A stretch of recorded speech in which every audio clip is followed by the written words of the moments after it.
வணக்கம். இன்னைக்கு நாம ஒரு செம்ம சுவாரஸ்யமான விஷயத்த அலச போறோம். கடல் மற்றும் தமிழர்களோட அடையாளம் காலப்போக்குல எப்படி மாறி இருக்கு அப்படிங்கறத தான் ஆழமா பார்க்க போறோம். பழங்கால மலாய் வரலாற்று பதிவுகள்ல இருக்கிற சோழர்களோட பிரம்மாண்டமான கடல் ஆதிக்கத்தையும், தற்கால தமிழ் இலக்கியங்கள்ல வர்ற எளிய மீனவர்களோட வாழ்க்கையையும் இணைச்சு ஒரு சூப்பரான பயணத்தை நம்ம தொடங்கலாம். இந்த அலசல்ல நம்மளோட ரூட் மேப் இதுதான். 1 கடலின் தலைவர்கள், 2 சோழர்களின் பொற்காலம், 3 தமிழ் கதை சொல்லலின் பரிணாமம், 4 வட்டார நாவல்களின் எழுச்சி, 5 தேடல் ஒரு மீனவனின் கதை, அப்புறம் இறுதியா 6 தமிழ் கடலின் மரபு. 11ஆம் நூற்றாண்டோட மாபெரும் வெற்றிகள் ஆரம்பிச்சு இன்னைக்கு இருக்கிற நவீன மீனவர்களோட போராட்டங்கள் வரைக்கும் நாம போக போறோம். சரி, முதல் பகுதிக்குள்ள போயிடலாம். கடலின் தலைவர்கள், சோழ வம்சத்தின் தோற்றம்.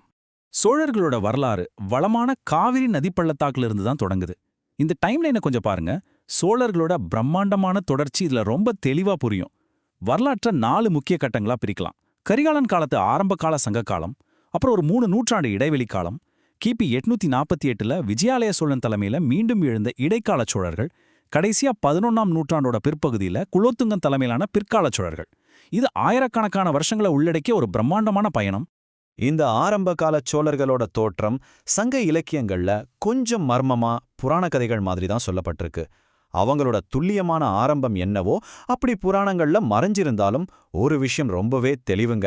இந்த ஆரம்ப கால மன்னர்கள் தான் பிற்காலத்துல உலகில் எந்த நாடும் பார்த்திராத மாபெரும் கடலாதிக்கத்துக்கு உறுதியான அடித்தளத்தை அமைச்சு கொடுத்தாங்க.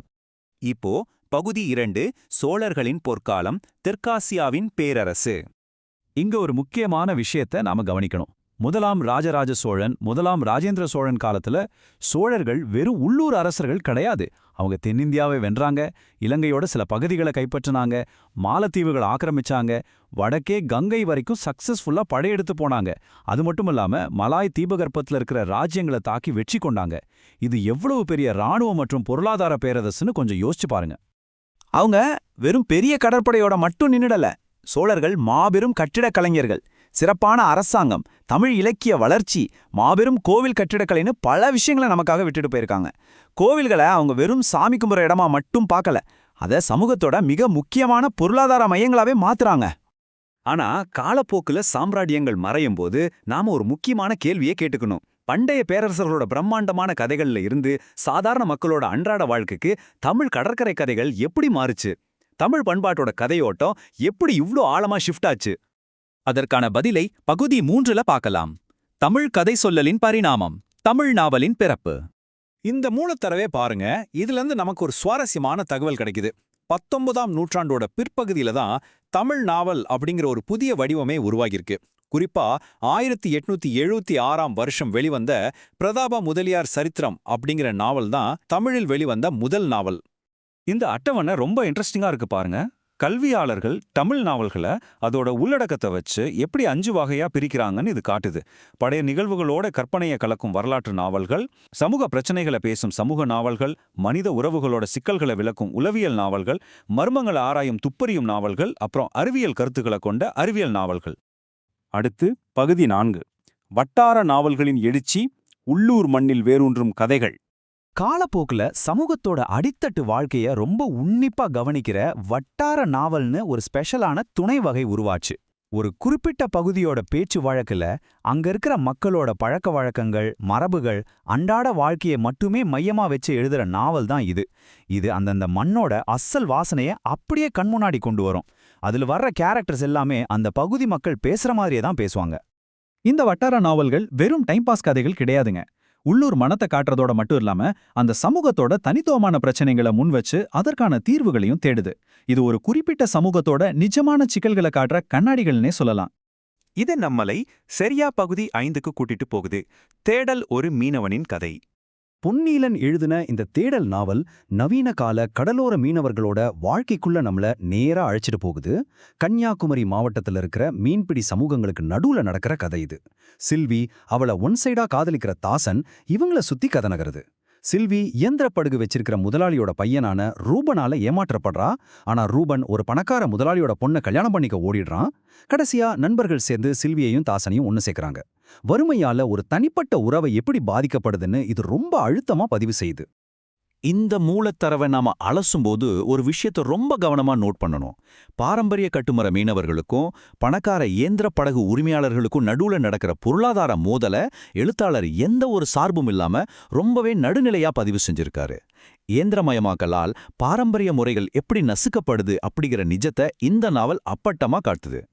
இதோட உச்சக்கட்டமா ஜோசப், சந்திரன் அப்படிங்கிற கதாபாத்திரங்கள் சேர்ந்து வறுமைக்கும் சுரண்டலுக்கும் எதிரா போராட ஒரு மீனவர் சங்கத்தை உருவாக்குறாங்க. பழங்காலத்துல நடந்த மன்னர்களோட போர்கள் போய் இன்னைக்கு ஒரு சங்கமா ஒன்றிணைறது தான் இவங்களோட நவீன கால வாழ்வாதார போராட்டமா மாறியிருக்கு. இப்போ நாம கடைசி பகுதிக்கு வந்துட்டோம். பகுதி 6, தமிழ் கடலின் மரபு, 2 காலங்கள், ஒரு பெருங்கடல். நாம இதுவரைக்கும் பார்த்த அந்த 2 வெவ்வேறு தரவுகளையும் இப்போ கம்பேர் பண்ணி பார்ப்போம். இது ஒரு 2 கடல்களின் கதை. ஒரு பக்கம் சோழர்களோட கடல் சாம்ராஜ்யம், புகழ்பெற்ற மன்னர்கள், பிரம்மாண்டமான கடற்படை, ஏகாதிபத்திய வெற்றிகள்னு ஒரு மேக்ரோ ஹிஸ்டரி. இன்னொரு பக்கம் கன்னியாகுமரி மீனவர்கள், உழைக்கும் மக்கள், பாரம்பரிய கட்டுமரங்கள், தினசரி வாழ்வாதார போராட்டம்னு ஒரு மைக்ரோ லிட்ரேச்சர். ஒரு சாம்ராஜ்யத்தோட பார்வையிலிருந்து வெறும் அன்றாட வாழ்க்கையை தற்காத்துக்கு போராடுற மீனவர்களோட நிலைக்கு மாறி இருக்கிறத இது தெளிவா காட்டுது. 11ஆம் நூற்றாண்டு கோயில் கல்வெட்டா இருந்தாலும் சரி, இல்ல 20ஆம் நூற்றாண்டு வட்டார நாவலா இருந்தாலும் சரி, ரெண்டும் சொல்ற ஒரே உண்மை, தமிழர்களோட அடையாளம் கடலோட பிரிக்க முடியாதபடி ரொம்ப ஆழமா இணைஞ்சிருக்கு. இந்த எல்லா கதைகளுக்கும் அந்த கடல் தான் ரொம்ப முக்கியமான நங்கூரம். ஆனா பாருங்க, கடல் எப்போதுமே தமிழ் மக்களுக்கு 2 முரண்பட்ட முகங்களை தான் காட்டியிருக்கு. அது எல்லையற்ற செல்வத்தையும் அதிகாரத்தையும் கொடுக்கிற அதே நேரத்துல கடினமான போராட்டங்களையும் சுரண்டல்களையும் வாரி வழங்குது. அதுல பயணிக்கிற அனைவரோட விதியையும் அந்த கடல் தான் தீர்மானிக்குது. தமிழ் கடற்கரையோட கதைகள் நேற்றோடு முடிஞ்சிடல. அவை இன்றும் தொடர்ந்து எழுதப்பட்டுக்கிட்டு தான் இருக்கு. இதோட இந்த ஆழமான கலாச்சார பயணத்தோட இறுதி பகுதிக்கு நாம வந்துட்டோம். இறுதியா ஒரு கேள்வியோட இந்த அலசலை நான் முடிக்கிறேன். இயந்திரமயமாக்கல் மற்றும் நவீன பொருளாதாரத்தோட அலைகள் கடற்கரையோட வாழ்க்கையை தொடர்ந்து மாத்திக்கிட்டு இருக்கு. இந்த நிலையில எதிர்காலத்துல இந்த கடல் தமிழ் மக்கள் கிட்ட இருந்து எந்த புதிய கதைகளை கோரும்? அவங்கள சுத்தி இருக்கிற உலகம் ரொம்ப வேகமா மாறி வரும்போது அவங்களோட அடுத்த கடல்சார் வரலாற்று அத்தியாயம் எப்படி இருக்கும்? கொஞ்சம் யோசிச்சு பாருங்க. இவ்ளோ நேரம் இந்த பயணத்துல கூட இணைஞ்சிருந்ததற்கு ரொம்ப நன்றி.